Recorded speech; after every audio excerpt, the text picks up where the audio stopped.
या देवी सर्वभूतेषु श्रद्धारूपेण संस्थिता नमस्तस्यै नमस्तस्यै नमस्तस्यै नमो नमः। या देवी सर्वभूतेषु मातृरूपेण संस्थिता नमस्तस्यै नमस्तस्यै नमस्तस्यै नमो नमः। राजन, मैं आपके निमंत्रण का आदर करता हूँ, परंतु खेद है कि मैं उसे स्वीकार नहीं कर सकता। भोजन वहाँ किया जाता है जहाँ प्रेम हो, अथवा क्षुधातुर मनुष्य कहीं भी भोजन कर लेता है। आपका मुझ में प्रेम नहीं, मैं अन्नाभाव से पीड़ित भी नहीं। शांति दूत बनकर पांडवों की ओर से नटनागर हस्तिनापुर पधारे थे। सुयोधन ने उनके स्वागत के लिए विपुल सामग्री एकत्र की थी। उनके भोजन को प्रस्तुत करने के लिए संपूर्ण राज्य से निपुण रसोइये बुलाए गए थे और कई सप्ताह से वे रात्रि दिवस एक करके अनेक पदार्थों को बनाने में लगे थे। सुयोधन ने राज सदन में भोजन करने की प्रार्थना बड़ी नम्रता से की। उन्हें टका सा उत्तर मिल गया।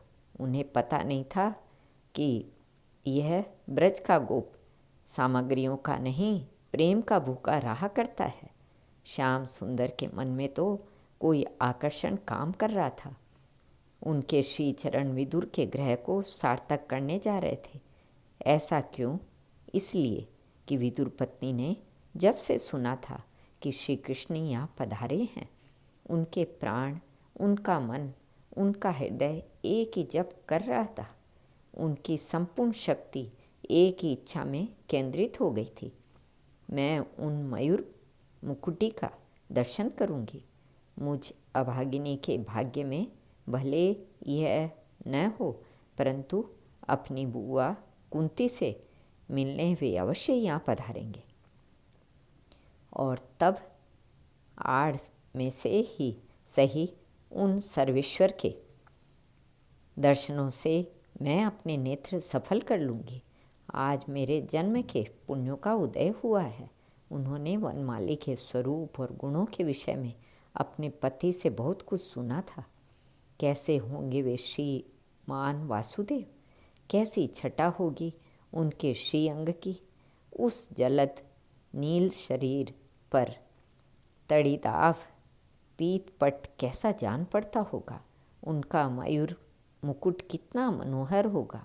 उनकी वनमाला, उनके केयूर, कंकण आदि आभरण, वे मन ही मन भाव विभोर हुए उस भुवन मोहन मूर्ति का ध्यान कर रही थी। वे मुझे चाची कहकर पुकारेंगे। मुझसे कहेंगे कि चाची, मुझे भूख लगी है, कुछ खिला दे। अरे नहीं, वे द्वारकाधीश हैं। सुयोधन उनका प्राणपण से स्वागत करेंगे। राज सदन के दिव्य भोग छोड़कर वे मेरे यहाँ क्यों भोजन करेंगे? अच्छा, वे मुझसे बोलेंगे तो? नहीं, इस अभागी को पतिदेव डांट देंगे। मुझे बोलने भी कहाँ आता है। वे राजेश्वर ठहरे, उनसे बोलने योग्य मैं कहाँ हूँ? पढ़ी भी तो नहीं हूँ। अच्छा, उनके दर्शन कर लूँगी। हाँ, उनके सम्मुख खड़े होने भी आएगा मुझे। पता नहीं कौन कौन आवेंगे उनके साथ। भीष्म, द्रोण, कृपाचार्य, उन्हें अकेला थोड़े ही आने देंगे। मुझे कौन जाने देगा उनके समीप। आएंगे और अपनी बुआ से मिलकर चल देंगे।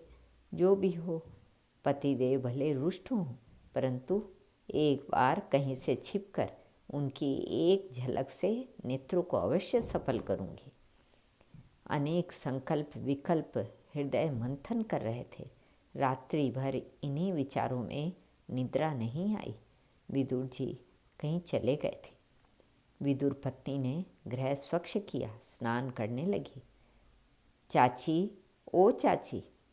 मयूर मुकुट्टी ने रथ को दूर छोड़ दिया था। दारुक रथ संभाले खड़ा था। संग में और कोई नहीं था। वह भुवनेश्वर स्वयं विदुर के द्वार खटखटा रहा था। वह दिव्य स्वर कानों में पड़ा, जैसे अमृत की धारा कर्ण द्वार से हृदय में जाकर रोम रोम में व्याप्त हो गई हो। एक बार, 2 बार, 3 बार वह पुकार रहा था, द्वार पर से जिसे योगी और मुनीश्वर सहस्त्रों जन्मों तक पुकारा करते हैं। विदुर पत्नी उठी, आर्ध वस्त्र गिर गया। उन्हें शरीर का पता नहीं था। दौड़ती हुई वे द्वार तक पहुँचे और बड़बड़ाकर द्वार खोल दिया। एक क्षण में श्याम सुंदर ने अपना उत्तरीय पीताम्बर उठाकर इस प्रकार फेंका जिससे वे आवृत हो गई। उन्हें कुछ पता नहीं था। एकटक खड़ी खड़ी वे उस त्रिभुवन सुंदर मूर्ति को देख रही थी। तू तो जाने कब तक मुझे खड़ा रखेगी। वह प्रेमधन स्वयं उनके पास से भीतर आया और एक पुराने पेड़े पर बैठ गया। बछड़े के पीछे जैसे गाय चलती है वैसे ही धीरे धीरे चली आई।